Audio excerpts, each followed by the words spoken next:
चीन आज एक ऐसा काम कर रहा है जिसे देखकर पूरी दुनिया हैरान है और शायद आप भी कुछ पलों के लिए यकीन न कर पाए। जिस पक्षी को भारत में गौरव और सम्मान का प्रतीक माना जाता है, जिसे राष्ट्रीय पक्षी का दर्जा प्राप्त है, वही मोर अब चीन की फैक्ट्रियों में पाला जा रहा है। जी हाँ, आप सही सुन रहे हैं। चीन ने मोर को सिर्फ एक सुंदर पक्षी की तरह नहीं, बल्कि एक वाणिज्यिक उत्पाद में बदल दिया है। मोरों की खेती अब वहां एक सुनियोजित उद्योग बन चुकी है, जिससे हर साल अरबों रुपए की कमाई की जा रही है। लेकिन यह कहानी सिर्फ पैसे कमाने की नहीं है। ये एक ऐसी रणनीति का हिस्सा है जिसमें सांस्कृतिक प्रतीकों को भी एक बाजारू रूप दिया जा रहा है। एक तरफ भारत में मोर जंगलों में मुश्किल से दिखाई देते हैं और उन पर कानून इतना सख्त है कि आप उनके पंख तक नहीं रख सकते।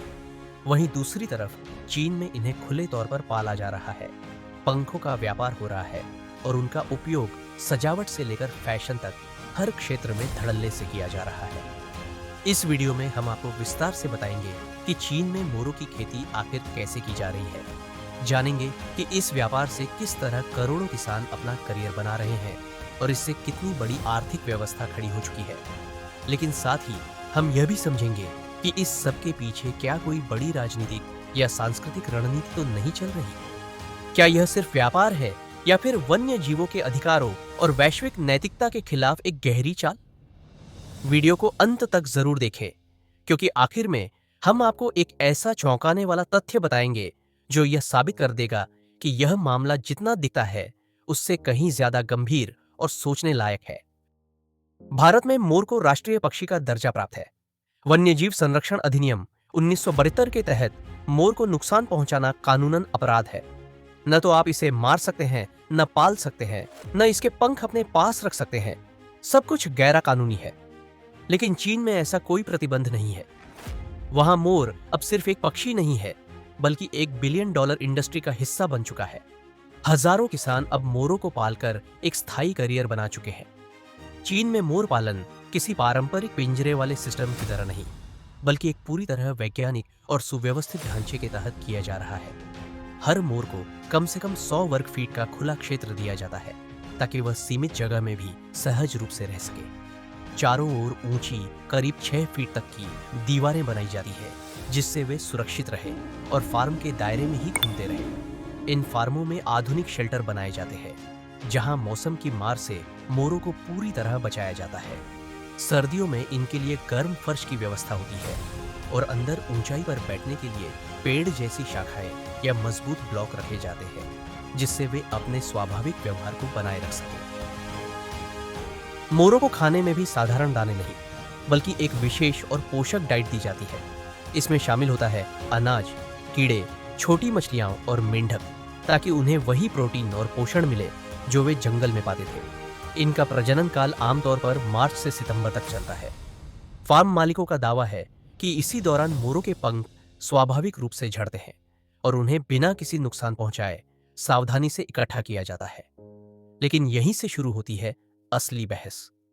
सवाल ये उठता है कि क्या वाकई ये पंख बिना किसी दबाव या हस्तक्षेप के गिरते हैं, या फिर इस स्वाभाविक प्रक्रिया के पीछे भी कोई ऐसी प्रणाली है जो मोरों के जीवन को अप्राकृतिक बना रही है। क्या इन फार्मों की चमक दमक के पीछे कहीं छुपा है वो सच जिसे दुनिया देखना नहीं चाहती? चीन में मोर पालन अब सिर्फ एक शौक या शोभा की चीज नहीं रही, बल्कि एक पूर्ण व्यवसाय बन चुकी है और इसमें किसानों के लिए कमाई के 2 मुख्य स्रोत हैं। पहला है पंखों की बिक्री। मोर के रंग बिरंगे और आकर्षक पंखों की अंतरराष्ट्रीय बाजार में जबरदस्त मांग है। इन्हें खास तौर पर home decor, interior design, fashion industry और थीम इवेंट्स जैसे आयोजनों में बड़ी कीमत पर खरीदा जाता है। कहा जाता है कि एक अच्छी क्वालिटी का मोर पंख 500 रुपए से लेकर 1500 रुपए तक बिक सकता है और यही वजह है कि हजारों पंखों के जरिए एक एक फार्म लाखों की कमाई कर लेता है। दूसरा बड़ा माध्यम है मोरों की बिक्री। जीवित मोरों को चीन के अंदर ही दूसरे फार्मों या निजी कलेक्टर्स को बेचा जाता है। कुछ लोग इन्हें सौभाग्य का प्रतीक मानकर अपने घरों या कार्यालयों में पालते हैं, तो कुछ विशेष आयोजनों या दिखावे के लिए इनकी खरीद करते हैं। लेकिन यहीं एक और विवादास्पद पक्ष सामने आता है। कुछ फार्मों में मोर का मांस भी बेचा जाता है। हालांकि इसकी पुष्टि मुश्किल है, लेकिन कई रिपोर्ट्स बताती हैं कि कुछ इलाकों में इसे एक डेलिकेसी के तौर पर पेश किया जाता है। यह न केवल नैतिक दृष्टिकोण से सवाल खड़े करता है, बल्कि वन्य जीवों के संरक्षण और उनकी गरिमा के संदर्भ में भी चिंताजनक है। जिस पक्षी को भारत में श्रद्धा और सम्मान से देखा जाता है, वहां उसका मांस बेचना किसी को भी असहज कर सकता है। यही वह बिंदु है जहां व्यापार और नैतिकता आमने सामने खड़े हो जाते हैं। चीन में मोर के पंख सिर्फ एक खूबसूरत सजावटी वस्तु नहीं, बल्कि फेंग शुई के अनुसार धन, यश और सौभाग्य का प्रतीक माने जाते हैं। यही वजह है कि वहां मोर के पंखों की मांग केवल सौंदर्य के लिए नहीं, बल्कि एक आध्यात्मिक और मानसिक ऊर्जा के स्रोत के रूप में भी है। दिलचस्प बात यह है कि भारत में भी वास्तुशास्त्र के अनुसार मोर पंखों को घर में सकारात्मक ऊर्जा लाने वाला माना गया है। उन्हें नजर दोष से बचाने, घर की शांति बनाए रखने और शुभता लाने के लिए उपयोग में लाया जाता है। मोर के पंखों की ये सांस्कृतिक और धार्मिक मान्यताएं ही हैं जो इनकी मांग को दुनिया भर में लगातार बढ़ा रही है। भारतीय शादियों में इनका उपयोग स्टेज डेकोरेशन से लेकर दुल्हन के श्रृंगार तक में होता है। मंदिरों में इन्हें भगवान को अर्पित किया जाता है। नाटकों, फिल्मों और स्टेज परफॉर्मेंस में मोर पंखों से बने कॉस्ट्यूम्स एक अलग ही प्रभाव छोड़ते हैं। चीन ने इस वैश्विक मांग को बहुत ही व्यवस्थित ढंग से पहचाना और उसे व्यवसाय में बदल दिया। उसने न केवल मोर पालन को तकनीकी रूप से उन्नत किया, बल्कि इसे एक बाजार आधारित रणनीतिक हथियार की तरह उपयोग करना शुरू कर दिया है। अब मोर के पंख वहां केवल सजावट की चीज नहीं, बल्कि एक निर्यात योग्य लाइफस्टाइल प्रोडक्ट बन चुके हैं, जिससे सांस्कृतिक आस्था और व्यापार दोनों को एक साथ साधा जा रहा है। यहाँ से शुरू होता है बड़ा सवाल, क्या पिंजरों में बंद करके किसी पक्षी को पालना सही है? क्या पंखों का स्वाभाविक रूप से गिरना सच है, या यह एक बहाना है जबरदस्ती के लिए? पशु अधिकार संगठनों का मानना है कि यह व्यापार मोरों के स्वतंत्र जीवन के अधिकार का उल्लंघन है।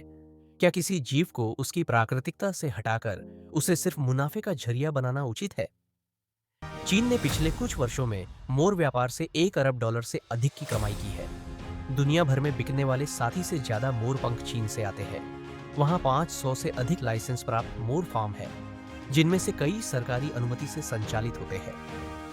अगर आप चीन की व्यावसायिक रणनीतियों को थोड़ा भी गौर से देखें, तो ये साफ नजर आता है कि यह कोई पहली बार नहीं है जब वहां किसी जीव को एक बड़े उद्योग में बदला गया हो। दरअसल चीन पहले भी कई बार पशु आधारित व्यापार मॉडल को विकसित कर चुका है, और वह भी एक ऐसे पैमाने पर जो पूरी दुनिया का ध्यान खींचता है।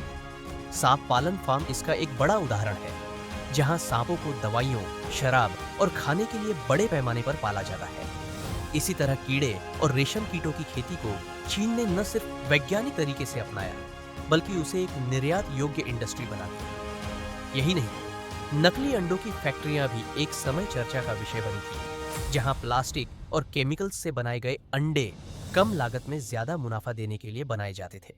इन सब के बीच अब मोर पालन भी उसी सिलसिले की अगली कड़ी बन चुका है। चीन ने एक बार फिर एक सुंदर और सांस्कृतिक रूप से महत्वपूर्ण जीव को एक व्यावसायिक उत्पाद में बदल दिया है। यह ट्रेंड सिर्फ व्यापार का नहीं, बल्कि एक सोच का संकेत है, जहां प्रकृति को एक प्रोडक्शन यूनिट की तरह देखा जाता है। यह सोच कितनी सही है और इसके दूरगामी असर क्या हो सकते हैं? यही सवाल अब पूरी दुनिया को खुद से पूछने चाहिए। कुछ विशेषज्ञ मानते हैं कि यह सब चीन की एक लंबी रणनीति का हिस्सा है, दूसरे देशों की पारंपरिक और सांस्कृतिक चीजों को वाणिज्यिक रूप देकर उनका नियंत्रण लेना। अब तक मोर पालन को लेकर न तो कोई स्पष्ट अंतर्राष्ट्रीय दिशा निर्देश मौजूद है, और न ही ऐसी कोई ठोस नीति जो इसकी निगरानी कर सके। यही वजह है कि यह पूरा व्यापार एक तरह से नियमों से परे चल रहा है, जहां न किसी के पास जवाबदेही है और न ही कोई पारदर्शिता। मोर जैसे संवेदनशील और सांस्कृतिक रूप से महत्वपूर्ण जीव के लिए यह स्थिति बेहद चिंताजनक है। ऐसे में अब समय आ गया है कि इस मुद्दे पर वैश्विक स्तर पर गंभीर संवाद शुरू हो। सिर्फ एक देश का मामला नहीं है यह एक अंतर्राष्ट्रीय चेतना का सवाल है, जिसमें तय किया जाना चाहिए कि हम जानवरों के साथ कैसा व्यवहार स्वीकार्य मानते हैं। जरूरत है कि मोर पालन जैसे पशु आधारित व्यवसायों के लिए स्पष्ट और सख्त नियम बनाए जाए। ऐसे नियम जो यह सुनिश्चित करे कि किसी जीव को केवल मुनाफे के लिए उसकी गरिमा से वंचित न किया जाए। व्यापार हो, लेकिन उसकी एक सीमा हो, विकास हो, लेकिन करुणा के साथ। यह तय करना जरूरी है कि इंसान की प्रगति किसी जीव की पीड़ा की कीमत पर न हो। क्या आप मोर जैसे खूबसूरत पक्षी को एक प्रोडक्ट के रूप में देख सकते हैं? क्या आपको लगता है कि इस व्यापार पर रोक लगनी चाहिए? क्या हमें भी भारत में मोरों के संरक्षण पर ज्यादा ध्यान नहीं देना चाहिए? अगर यह वीडियो आपको जानकारीपूर्ण लगा हो तो लाइक करें, शेयर करें और चैनल को सब्सक्राइब करके बेल आइकन दबाइए ताकि ऐसे ही रोचक और सोचने पर मजबूर करने वाले वीडियो आप तक पहुंचते रहे। जय हिंद, जय भारत।